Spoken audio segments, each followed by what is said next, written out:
Shalom saudara-saudara yang terkasih di dalam Kristus Yesus. Alangkah sukacitanya pada saat ini. Tentu sukacita itu akan kita lengkapi pada firman yang menyapa kita saat ini, yaitu dari Injil Yohanes pasal yang pertama ayat 1 hingga ayat yang ke-18. Injil Yohanes pasal yang pertama ayat yang pertama hingga ayat yang ke-18. Saya akan membacakan kepada kita semua. Di bawah perikop firman yang telah menjadi manusia. Pada mulanya adalah firman. Firman itu bersama-sama dengan Allah dan firman itu adalah Allah. Ia pada mulanya bersama-sama dengan Allah.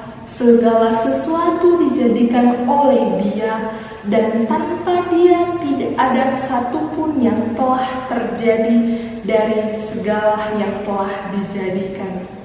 Dalam Dia ada hidup, dan hidup itu adalah terang manusia.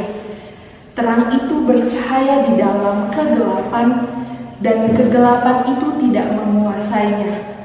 Datanglah seorang yang diutus Allah, namanya Yohanes. Ia datang sebagai saksi untuk memberi kesaksian tentang terang itu, supaya oleh Dia semua orang menjadi percaya. Ia bukan terang itu, tetapi Ia harus memberi kesaksian tentang terang itu, terang yang sesungguhnya yang menerangi setiap orang, sedang datang ke dalam dunia. Ia telah ada di dalam dunia, dan dunia dijadikan olehnya, tetapi dunia tidak mengenalnya. Ia datang kepada milik kepunyaannya, tetapi orang-orang kepunyaannya itu tidak menerimanya. Tetapi semua orang yang menerimanya diberinya kuasa supaya menjadi anak-anak Allah, yaitu mereka yang percaya dalam namanya. Orang-orang yang diperanakan bukan dari darah atau dari daging, bukan pula secara jasmani oleh keinginan seorang laki-laki, melainkan dari Allah. Firman itu telah menjadi manusia dan diam di antara kita. Dan kita telah melihat kemuliaannya, yaitu kemuliaan yang diberikan kepadanya sebagai anak tunggal Bapa, penuh kasih karunia dan kebenaran. Yohanes memberikan kesaksian tentang Dia dan berseru, katanya, "Inilah Dia yang kumaksudkan ketika aku berkata, kemudian daripadaku akan datang Dia yang telah mendahului aku, sebab Dia telah ada sebelum aku." Karena dari kepenuhannya kita semua telah menerima kasih karunia demi kasih karunia. Sebab hukum Taurat diberikan oleh Musa, tetapi kasih karunia dan kebenaran datang oleh Yesus Kristus. Tidak seorang pun yang pernah melihat Allah, tetapi anak tunggal Allah yang ada di pangkuan Bapa, Dialah yang menyatakannya. Demikian firman Tuhan. Saudara-saudari yang terkasih oleh Yesus Kristus, pada saat ini tentu saja kita masih sedang merasakan kehangatan sukacita dalam perayaan Natal yang pada tahun lalu kita rayakan. Tentu sukacita ini kita dapatkan juga karena kita tahu bahwa masih banyak di antara kita merayakan sukacita Natal ini hingga akhir Januari ini. Tentu sukacita ini kita rasakan oleh karena kita yang meyakini bahwa kelahiran Yesus Kristus sebagai sumber keselamatan di dalam kehidupan kita. Karena Yesus Kristus yang boleh hadir dan lahir melalui firman Allah menjadi manusia. Dan manusia ini merupakan anak tunggal Allah, yaitu Yesus Kristus. Tidak semua orang di antara kita dapat melihat Allah. Tentu saja di antara kita juga pasti tidak dapat melihat Allah. Tetapi oleh karena kasih karunia-Nya, Ia menyatakan dirinya pada saat ini, yaitu melalui Injil Yohanes ini, bahwa Allah memampukan kita untuk mengaruniakan anaknya yang tunggal, yaitu Yesus Kristus, sehingga kita mampu melihat Allah.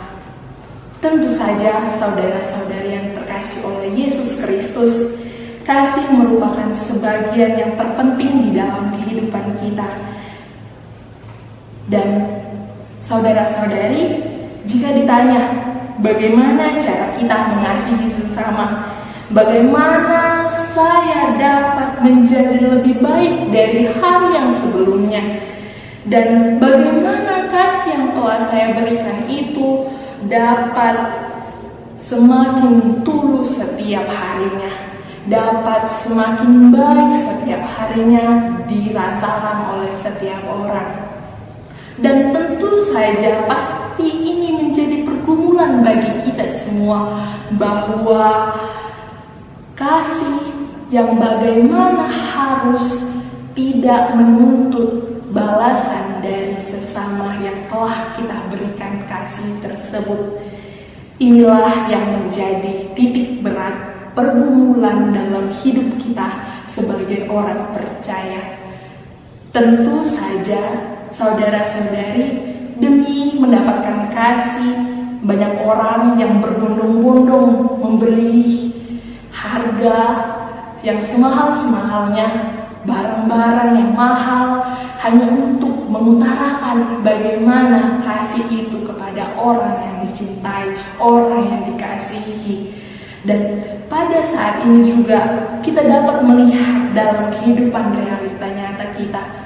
Contohnya, seorang ayah yang mempertaruhkan nyawanya untuk anaknya, dan seorang sahabat dalam kalangan pemuda-pemudi yang rela mengorbankan nyawanya hanya untuk mengutarakan kasihnya kepada sahabatnya. Begitu juga dengan firman saat ini, Injil Yohanes menyaksikan kasih melalui Yesus, yaitu yang merupakan sumber dari kehidupan dan terang untuk kita semua. Saudaraku yang terkasih, walaupun kasih memang sangat terpenting dan prioritas dalam kehidupan kita, tetapi dalam firman ini juga menegaskan bahwa tidak sepatutnya juga kasih itu kita berhalakan. Maksudnya adalah karena ada banyak di antara kita, ada banyak yang melakukan dan mengutarakan kasih, sehingga ia rela meninggalkan Allah dan kebenarannya. Tetapi hal ini bukan maksud dari Injil Yohanes pada saat ini. Hidup yang sesungguhnya, kasih yang sesungguhnya adalah kasih yang diterangi oleh kasih karunia Tuhan, firman Tuhan. Saudara-saudari yang terkasih, Injil Yohanes ini hadir pada kita saat ini, yaitu untuk mengarahkan kita, untuk mengetahui bahwa kehadiran Tuhan dalam kehidupan kita saat ini, di dalam dunia ini, ialah untuk dipakai Tuhan untuk menyatakan kemuliaannya sebagai pelayan Tuhan di dalam kehidupan kita.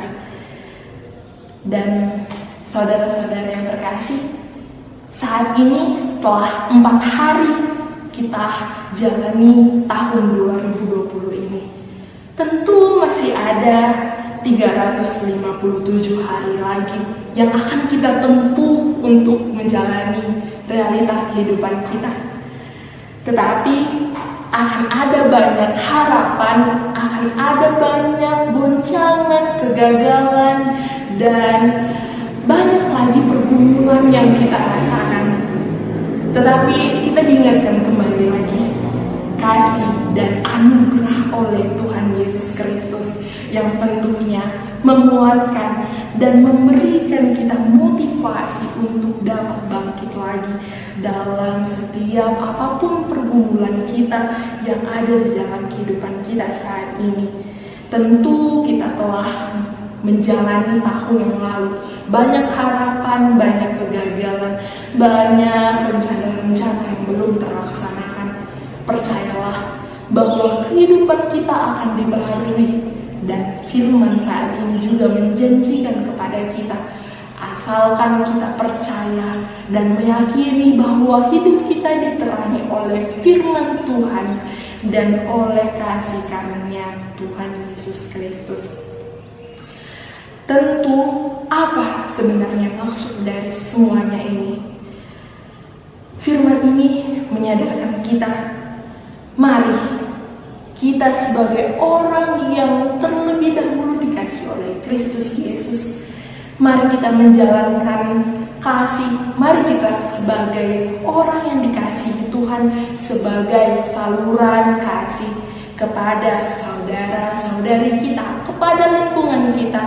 Mari kita wujudkan kasih ini, Soli Deo Gloria.